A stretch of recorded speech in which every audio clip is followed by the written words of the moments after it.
All right, Jam, this week for you, Mm-hmm.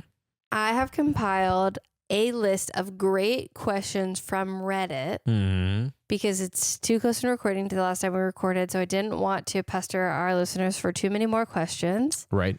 So I went to Reddit. I thought I'd mix it up, and so I got questions from Explain Like I'm 5, Ask Science, Ask Academia, anything that I thought would be relevant. Nice. And there are some good, fun questions for us to answer. And we haven't done one of these from Reddit in a while. Mm-hmm. But what is one thing the internet does very well out there in the internet verse, in the Reddit verse, is ask questions. And we're going to answer questions all the way from farts to bacteria Wow. and every chemistry in between. Wow. That's kind of the main two categories, right? Farts, bacteria.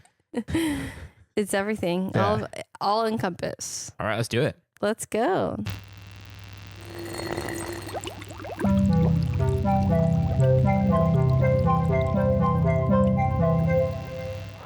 Hey, I'm Melissa. I'm Jam. And I'm a chemist. And I'm not. And welcome to Chemistry for Your Life. The podcast to help you understand the chemistry of your everyday life.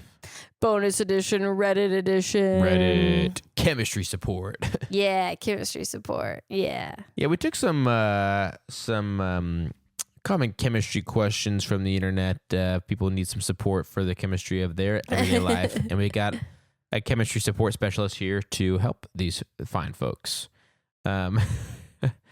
Okay. Whoa, this is great. Okay, this is on. Are you ready to go for it? Yes. Okay. This is on r/Ask Science from user Moria, Morya. From my 6-year-old, where does a fart go? And there's the description down here, you said. Mm-hmm.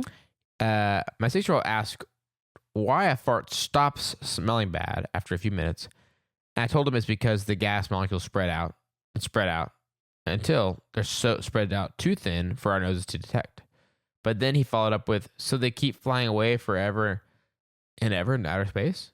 And I don't know. Do the gas molecules from farts break down and get destroyed, or do they live an immortal existence where they wander aimlessly forever?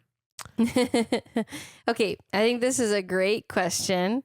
So the first answer is right. So like say what different molecules are in your farts. There's methane, there's things that smell bad, like hydrogen sulfide is one. Initially, they will just spread out and get really far away from each other so that there is not enough of the odor molecules for our nose to detect. But I will say they don't just spread out forever and ever and fly away up into outer space. Like they're not going into space.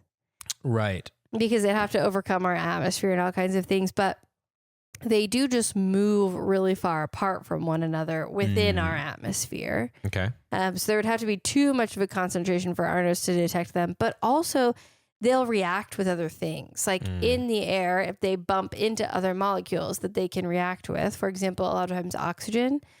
And a lot of times oxygen is in radical form.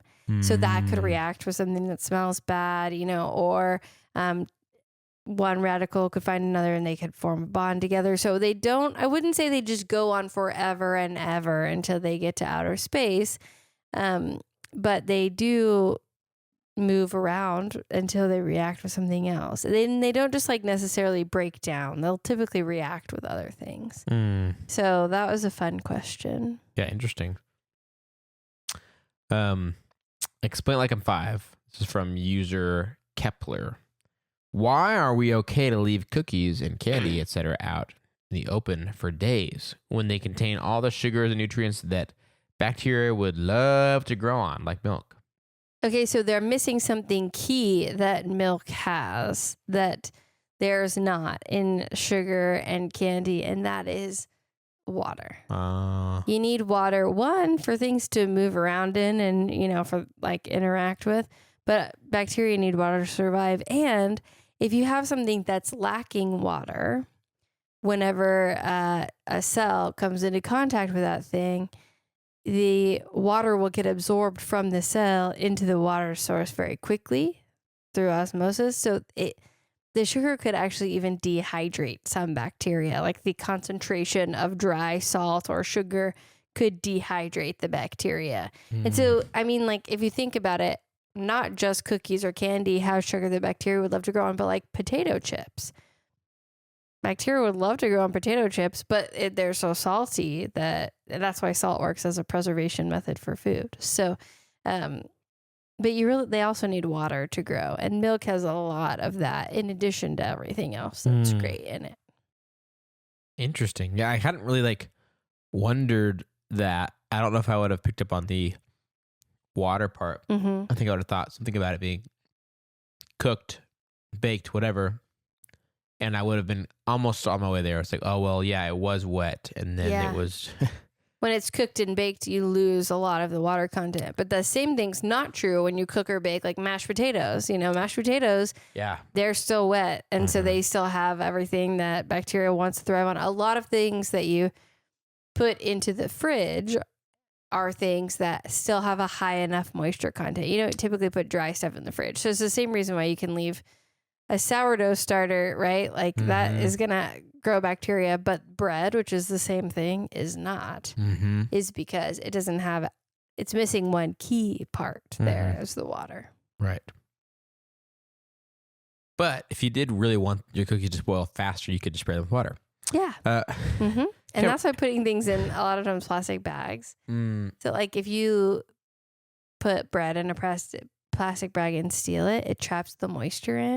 Oh yeah. And so bacteria sometimes it like actually spoils faster in an airtight container because you've just trapped the bacteria in there with the moisture. Thank you for this bag. Yeah. Thanks so much. And the same thing is actually true for like DNA samples. Like if say there's a DNA sample on like a denim jean or something in like crime scenes or whatever, to preserve them, you can't preserve them in plastic. They're supposed to be preserved in paper bags usually. Interesting. Wow. Yeah. Okay. Whoa. Good one. These are all good. Wow. Yeah. And I really liked that cookies and candy. Like that's such a good question to think about. It's like, why does some stuff get to be room temperature and other stuff doesn't? Yeah. Seems a little unfair until you think about it, you know? This next question is from R Explain Like I'm 5. User use puzzle headed 9671. How do rice cookers work? Is this from them too, the bottom part? I know it's when there's no more water, they stop. But how does it know? My rice cooker is such a small machine. How can it figure out when to stop cooking the rice? Okay, so I did do a very quick Google, and there's a sensor that says when the temperature goes above the boiling point of water. So I'll say that water, you know, under certain pressure, typically, is not going to be able to heat past 100 degrees Celsius. And we've talked about that will change, right? But basically, there's a point that water boils, and if it goes past that point, then it's not water anymore. So there's a really cool diagram that shows that like the temperature of something, if you're going, for example, from ice, from let's say -10 degrees, and you heat that whole thing up, and then once you get to 0 degrees, which is the melting point Celsius of ice, the whole body of ice and water together will stay 0 degrees. So when you think of ice cold water, and people are like, there's no such thing as ice cold water, it would be frozen. There is such thing as ice cold water. As that ice is melting, the whole body of ice in the container it's in stays 0 degrees until it's all water, and then the temperature starts to rise again. And then once you get to the boiling point, the whole body of water stays 100 degrees until it's all boiled. And then once it turns into gas, it can start heating again. So when it gets hotter than it's supposed to be, it knows that all the water is gone because there's still moisture in there. Yeah. As you started saying that, I was like, why does this sound familiar? I had watched a video about this similar thing with electric kettles, which would just be a little different nuances there, but like otherwise the same thing. Of course, in their case, they want to stop at boiling, and it wouldn't be able to get higher. You can't get higher unless all the water's gone. Right. So that in a electric kettle had to be tuned differently, but it's like probably the same technology, right? Yeah. Yeah. So I don't know how they know. I don't know. It would probably be still a temperature sensor, but it'd just be like a temperature sensor for that. Whereas you don't need as advanced technology because it can just be like, oh, if it goes past this, that's bad. Shut it off. It must mean that all the water has boiled. If it gets past whatever temperature water boils at with rice and everything else dissolved in it, Yeah. at that, once the water, we're like past the boiling point of water with all that stuff dissolved in it, which raises the boiling point, then, okay, we can't be getting hotter than this. So there must be no more water left in liquid form. Now it's all turned to gaseous form. Right. And it's heating up past what we're allowed to go. And there must be just some heat shut off for like once it hits a certain point. Yeah. Okay. Huh. Wow. Yeah. Crazy. Very interesting. Next question on r/ask science from Rimuriku.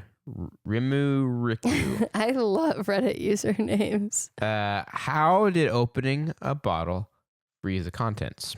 I put a bottle of mango Bundaberg, I love Bundaberg, in the freezer for a few hours. When I take it out and it's cold but not frozen, but when I open it, it freezes as if the air frozen. Anyone know why? Keep in mind, it was probably 30-ish degrees Celsius outside. I'm not sure if that is useful information.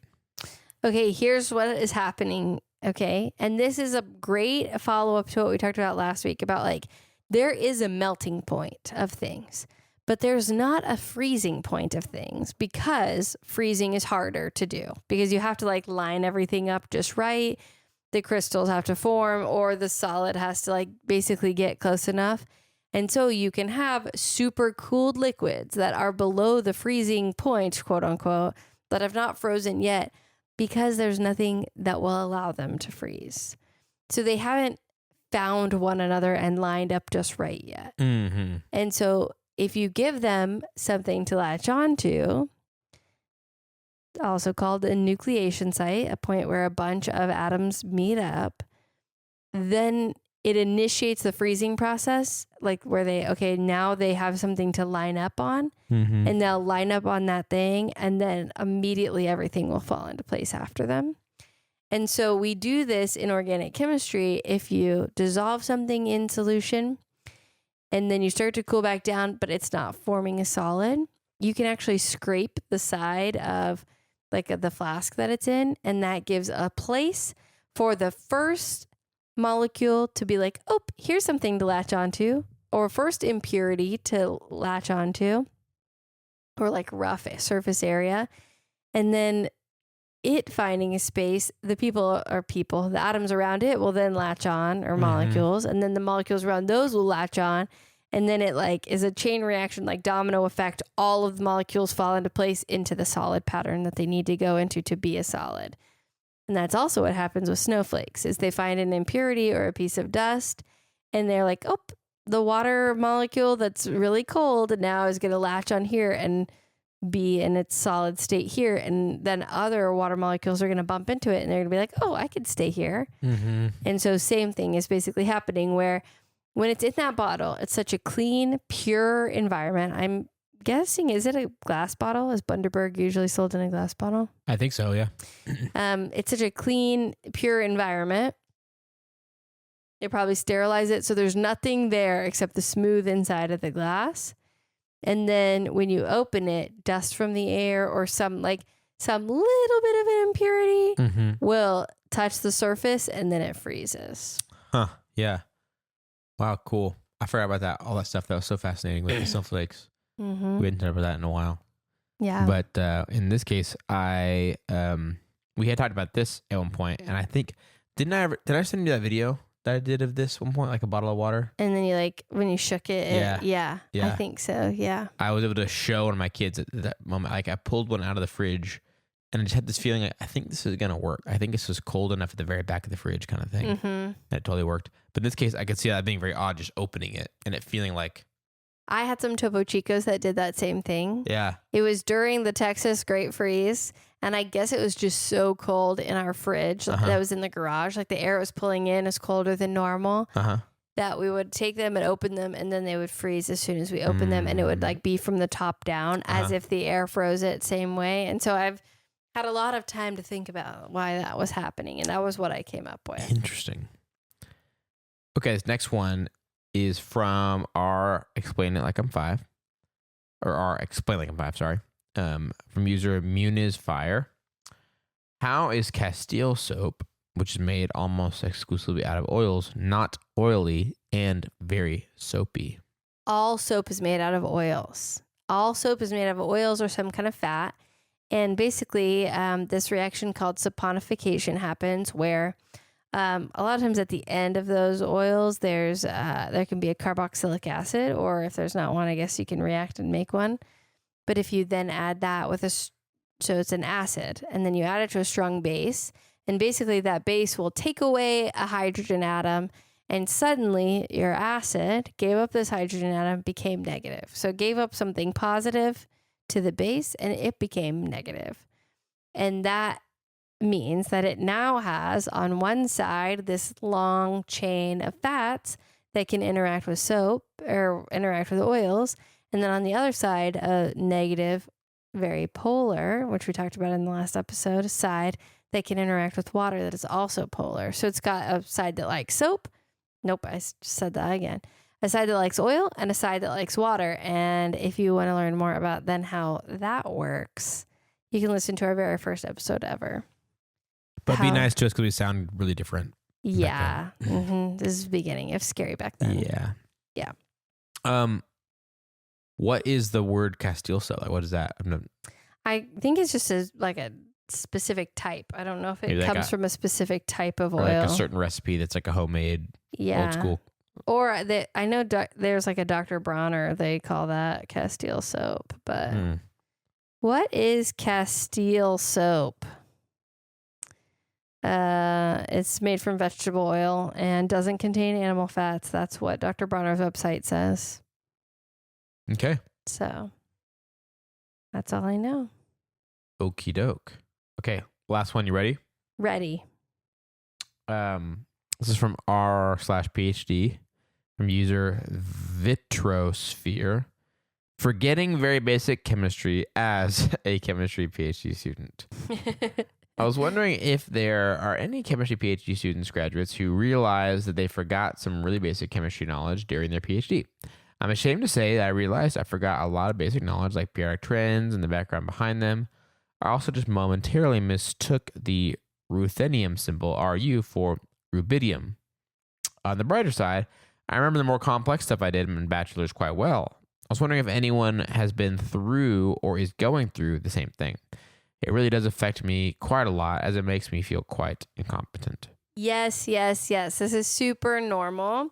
And this is something that I struggled with in my PhD. So essentially you spend your bachelor's getting this like broad overview, and then you get into grad school. And for the first few years, maybe the first year or two, you're taking classes. And so you're still a lot of times doing like a broad overview.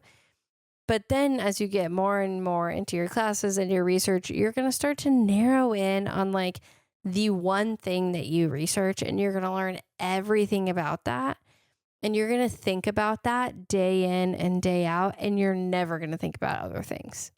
So for me, I think about organic chemistry a lot. Even when I was in grad school, like doing my research, I was an organic chemist. So I was thinking about organic chemistry reactions. I was thinking about the movement of electrons. I was thinking about carbon, sulfur, oxygen, nitrogen, hydrogen. And like, that was kind of it. Like you don't think about, there's about like the halides, and then the few atoms that I just mentioned are like some of the only atoms that I think about as an organic chemist. I kind of ignore the whole middle section of the periodic table. I mean, like all those transition metals, that's an inorganic chemist's game, not mine. And I don't think about general chemistry a lot. So if I had to teach general chemistry right now, there's some things I know really, really well. But there's other things that, like significant figures, I don't remember those because I never have to use them. And so thinking about that is actually part of why I wanted, and I got so much joy out of starting this podcast. I remember my roommate, Sarah, Sarah, Sarah G, she and I, we were roommates, and I went into our room and I was like, I don't know if I like chemistry because I kind of hate everything I'm doing right now. And she was like, well, what did you like about it in the first place? And so we talked, and she's like, maybe you just like the basics more. And I was like, yeah, maybe I like the everyday life application more. That is a little bit more fun to me. And so that is so normal in grad school to get so honed in on this teeny tiny thing that you lose perspective. And part of the reason I know so much about the everyday life applications of chemistry is because of this podcast. So you just have to do things to seek out sort of ways to broaden yourself back out. And grad school's not naturally going to do it for you. But right now, off the top of my head, I do not know the chemical symbol for rubidium. I'm guessing it's RB. I don't know. I'm thinking Arby's. And I already have a PhD. So right. Don't let that make you feel like an imposter. Don't question yourself. That's very, very normal. Grad school is hard and weird. And like I've said many times on this podcast, being an expert in chemistry does not mean you know everything about chemistry. It means you have all the tools you need to go learn whatever you need to learn about chemistry and then teach it. Right. So. Yeah. It's like the difference between like, yeah, a computer can remember all that stuff, right? So it's like, we don't just need people to remember all the symbols for stuff. It's like, what do we need people to know how to do? Be good at finding out answers to questions and researching things that hasn't been figured out. And thinking. And then also relaying and teaching and being with the other humans and all that kind of stuff. Yeah. Computers are not good at that. No, but they definitely are going to remember what the symbol is for rubidium. Yeah, perfect recall, but no understanding. Right.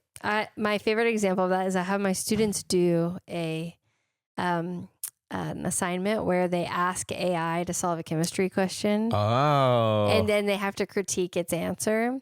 And my favorite one, it was actually a multiple choice question. And it was like, okay, so here's the explanation. And it like explained everything actually perfectly. It was like, this is into play and this is into play and this is into play. And that's why this is the right answer. And its whole explanation was perfect and it would have led you to pick the right answer. But for some reason, it picked the wrong answer. Like it gave the perfect explanation for why A was right. But because it's not actually thinking, it's just like generating words, you know, it's a chat bot. It's generating words based on what's common to come next. It said like, okay, here's all the reasons why, you know, this wouldn't make sense and this wouldn't make sense and this wouldn't make sense. And that's why B is the right answer. But the explanation it just gave was for A. It's like it can't even think. There's certain it's not things, thinking. Yeah, there's certain errors it's going to be so prone to make. Like I tried to use it to help me rearrange some data at one point. Like it's like I had people had signed up for something and I was trying to get it to help me divvy people up into groups or something like that.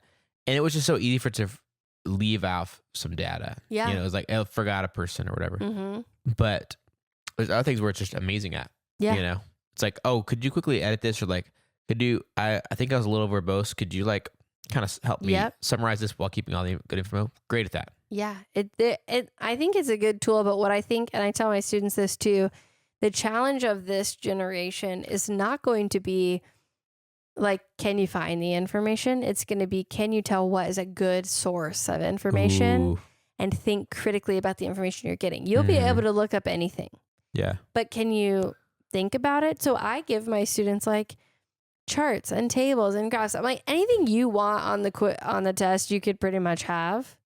Like any data information I'll give you, but you have to be able to think about what the right answer is. It's like, sure, you can have that chart. You'll be able to Google that your whole life, but can you use your brain with a chart? That's the real question. Yeah. Can you use your imagination brain? Yeah. Can you use your imagination? I was in this thing called Destination Imagination. Oh, that sounds so familiar. But I don't remember what we did at all. I just remember liking that name. I always think of that phrase, which is why I said it in the previous episode too, from this really good Portlandia sketch, where he just says, okay, kids, use your imagination brains to something about that phrase just got me. All right. Well, that's it for this week's episode. I hope you enjoyed Reddit reading. Yeah. Hopefully that chemistry support solved all of y'all's problems with chemistry. Yeah. And thanks for asking those questions, Reddit. And if you have a question, thought, idea, follow-up, anything like that, we'd love to hear it. Send it to us through our website at chemforyourlife.com. That's chemforyourlife.com to share your thoughts, ideas, questions with us. If you'd like to help us keep our show going and contribute to cover the cost of making it, you can join our super cool Chem community of patrons on patreon.com/chemforyourlife. You get an ad-free feed of the show. You get some other cool perks and ways of us saying thank you, including our, which I haven't mentioned this in a while, our monthly secret podcast for only patrons, where you get a bonus episode just for you. And we'd love to have you over part of our Chem community on patreon.com/chemforyourlife. But if you're not able to do that, you can still help us by subscribing on your favorite podcast app, rating, writing, review on Apple Podcasts and Spotify, subscribing to our channel on YouTube, and leaving a comment saying hey or whatever. Those things help more people to find the show and have the chemistry of their everyday life be explained in an interesting way to them. And like Jim said, those people on our Patreon really are responsible for making it possible for us to keep doing this podcast week in and week out. And so we think it's important to thank every one of those people for their contribution to this show. And those people are Julie S., Heather R., Autoclave, Chelsea M., Dorian V., Scott B., Jam R., Jesse, no, not Jam R., that's you, Jesse R., Sierra L., John T., Jeanette N., Colin R., Erica B., Elizabeth P., Sarah M., Rachel R., Latila, Katrina B., Suzanne P., Venus R., Lynn S., Jacob T., Brian K., Emerson W., Christina G., Timothy P., Stephen B., Chris and Claire S., Chelsea B., Avishai B., and Hunter R. Thank you all for everything you do to make this show possible. I guess we don't have any references, do we? Nope. So I guess we could just say... Yay chemistry!